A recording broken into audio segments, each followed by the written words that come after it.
ಚೆಂಡು ಹೂವಿನ ಸಸಿಗಳನ್ನು ಪ್ಲಾಂಟೇಶನ್ ಮಾಡಿ 2 ದಿನ ಆಗಿದೆ. ಇಲ್ಲಿ ನೋಡಿ ಈ ತರಹ ಗ್ರೋತ್ ಆಗಿದೆ.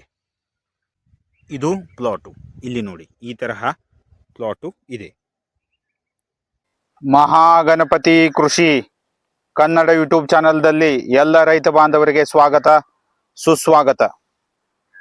ಚೆಂಡು ಹೂವಿನ ಕೃಷಿಯಲ್ಲಿ ಸ್ಪೇಸಿಂಗ್ ತುಂಬಾನೇ ಇಂಪಾರ್ಟೆಂಟು.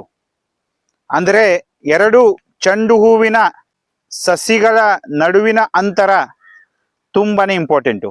ಅಧಿಕವಾದ ಇಳುವರಿಯನ್ನ ಪಡೆಯಲು ತಾವು ಮೊದಲು ಸ್ಪೇಸಿಂಗ್ ಅನ್ನ ವ್ಯವಸ್ಥಿತವಾಗಿ ಮೇಂಟೈನ್ ಮಾಡಬೇಕು.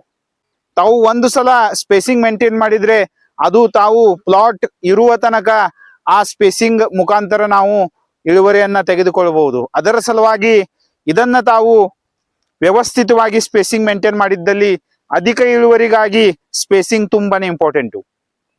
ಈಗ ತಾವು 4 ಫೂಟ್ ಸಾಲುಗಳನ್ನ ಬಿಡಬೇಕು. ಚೆಂಡು ಹೂವಿನ ಕೃಷಿ ಪ್ರಾರಂಭಿಸಲು ತಾವು ಮೊದಲು 4 ಫೂಟ್ ಸಾಲುಗಳನ್ನ ಈ ತರಹ ಸಾಲುಗಳನ್ನ ಬಿಡಬೇಕು. ಆಮೇಲೆ ಡ್ರಿಪ್ ಇನ್ಸ್ಟಾಲೇಷನ್ ಮಾಡಬೇಕು. ಈ ತರಹ ಬದುವಿನ ಮೇಲೆ ಡ್ರಿಪ್ ಇನ್ಸ್ಟಾಲೇಷನ್ ಅನ್ನ ಮಾಡ್ಕೋಬೇಕು. ಅದಾದ್ಮೇಲೆ ತಾವು ಒಂದು ಸಲ ಡ್ರಿಪ್ ಅನ್ನ ಚೆಕ್ ಮಾಡಬೇಕು. ವ್ಯವಸ್ಥಿತವಾಗಿ ನೀರು ಬೀಳ್ತಾ ಇದೆ ಅಥವಾ ಇಲ್ಲ, ತಾವು ಇದನ್ನ ಚೆಕ್ ಮಾಡಬೇಕು. ಅದಾದ್ಮೇಲೆ ತಾವು ಚೆಂಡು ಹೂವಿನ ಸಸಿಗಳನ್ನ ಈ ತರ ಹಚ್ಚಬೇಕು. 4 ಫೂಟ್ ಸಾಲುಗಳ ನಡುವಿನ ಅಂತರ ಇದ್ದಲ್ಲಿ ತಾವು 2 ಚೆಂಡು ಹೂವು ಸಸಿಗಳ ನಡುವಿನ ಅಂತರವನ್ನು ತಾವು 3 ಫೂಟ್ ಇಡಬೇಕು. ಇದು ತುಂಬಾನೇ ಇಂಪಾರ್ಟೆಂಟು. ಅದರ ಸಲುವಾಗಿ ತಾವು ಅಧಿಕ ಇಳುವರಿಗಾಗಿ ಈ ಸ್ಪೇಸಿಂಗ್ ಅನ್ನ ಮೇಂಟೈನ್ ಮಾಡಿ.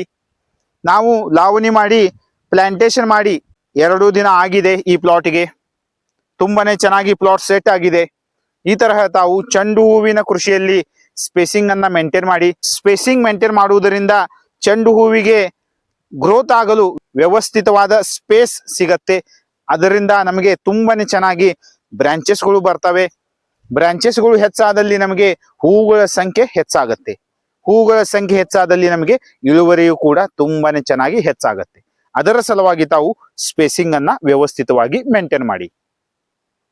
ಈಗ ಭೇಟಿಯಾಗೋಣ ನೆಕ್ಸ್ಟ್ ವಿಡಿಯೋದಲ್ಲಿ. ಥ್ಯಾಂಕ್ ಯು, ಧನ್ಯವಾದಗಳು.